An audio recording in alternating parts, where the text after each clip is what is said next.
This is called Spree. I never expected to look up and see my dad on the news. I was at the bank for the 4th time in a week.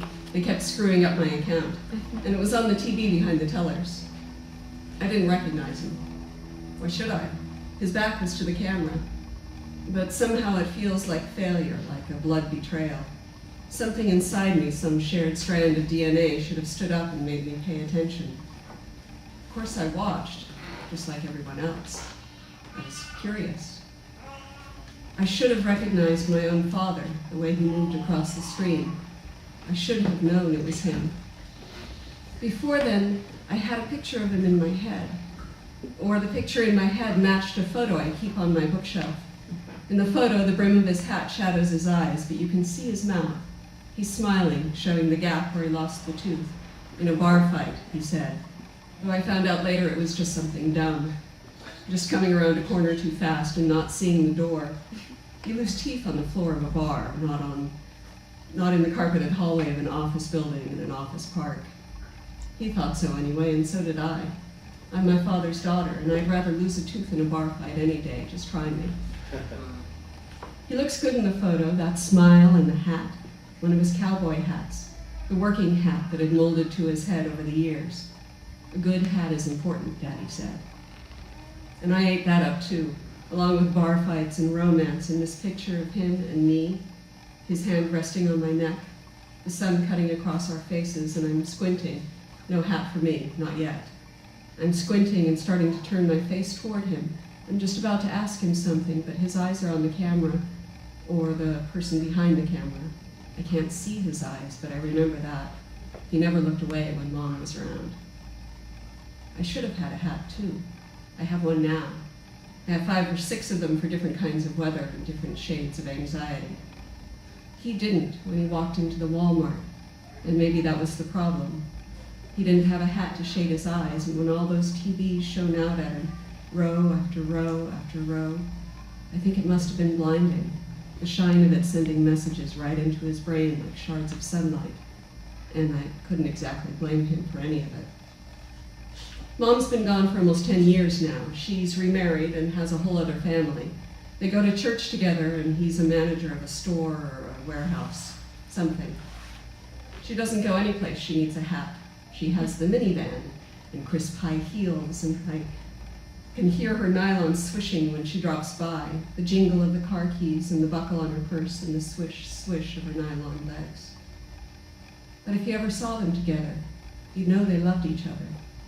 She would still turn her head to one side when he was in the room, and I could see her throat working, holding back oceans. I never asked, but I think maybe she didn't feel up to their story, to the myth of their love. It's too much for one person to carry. He had a hard time after she left. I sat with Dad when things went slippery for him, when he'd asked me to touch his wrist, to place my fingers on his pulse, to give him my own pulse to feel, so he could reconnect and know that he was real, and the room would slide into place, layers of reality sneaking in like books on a library shelf. There the couch, there the vacuum cleaner, there my daughter, and here is her pulse, her heart jumping in my hand. I sat with Dad and held his wrist, and he held mine, like Mom used to do before she left. I'd see them sitting together like this, and I believed it was one of those occult rituals that married people have, like sleeping in the same bed, and the night sounds when they turned toward each other, and I heard breath held in and let out in tiny explosions. She'd let his wrist go and place his hand in his lap, and get up to do the dishes, his eyes following her like a pet. His eyes didn't follow me that way. All the same, I could feel the ground go solid under his feet, and I knew he was grateful. If I'd been around, if I'd been with him at the Walmart, I could have brought him back, but I hadn't been over to see him in months. I don't actually think about it much. Only now and then when I'm making dinner and something triggers, maybe it's light flashing along the blade of the knife, and I have to rest my hands on the counter for a minute and let the water boil over. That's when I see him again in the security video, his back as he walks down the aisle from sporting goods. He has the aluminum bat in his hand already. He picked it up on his way over. He walks once past the row of TVs, the bat hanging down and swinging back and forth. He's just playing with it absently. He walks all the way past and then turns smoothly, like it was choreographed. He turns and lifts the bat in both hands, all in one motion, and slams the bat into the TV, winds up and smashes the next, then the next.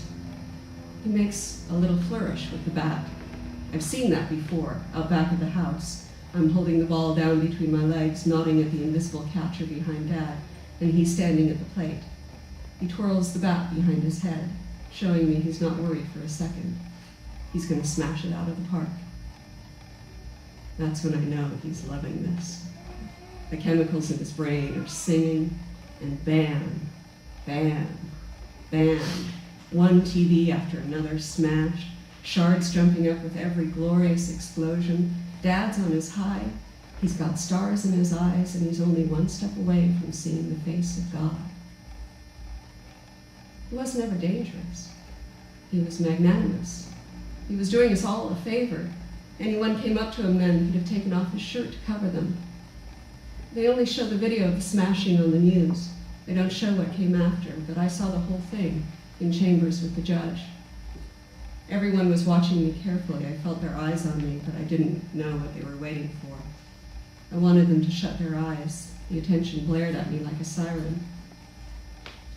I watch him get to the end of the row and stand back to admire his work. He's dropping the bat. He's already dropped it. I can see it rolling on the floor. And someone must be saying something because he turns.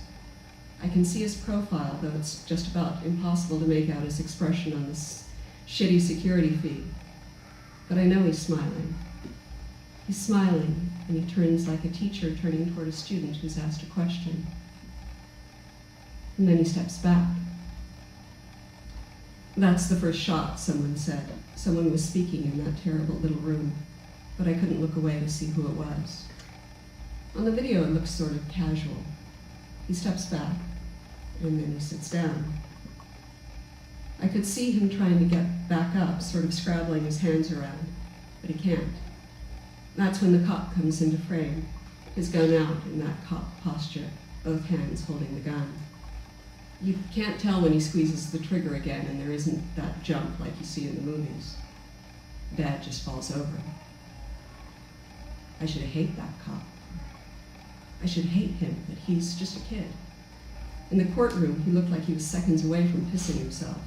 His cheeks had those red blotches that people grow out of. He was probably scared shitless. This guy swinging a bat around. Not even a real cop, just a Walmart cop. A Walmart cop with a real gun. I broke up with my boyfriend just a few weeks before all this happened. He called and left a voicemail when he heard. That was nice of him. Or maybe he was curious. Every man disappoints. There's no such thing as the sort of love I saw between my parents, but I keep looking. I guess I could have called him back, but I didn't. What I did was go out for a drink to a neighborhood bar. This night it was all the slick boys in their suits and open collars. One was leaning against the bar, eyes glued to his iPhone. "Hey," he said softly to the guy next to him. "Hey, check this out." The other guy moved to look at the little screen. The one with the phone was close enough to graze my elbow, but he never even glanced at me. All the same, I could see what was on the screen. My dad at that. My dad swinging for the fences with all of his heart. The two guys were chuckling softly, and I don't blame them.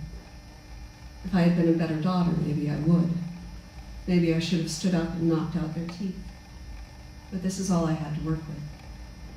These two guys, heads close together, watching my dad in his brief, glorious moment. They laughed.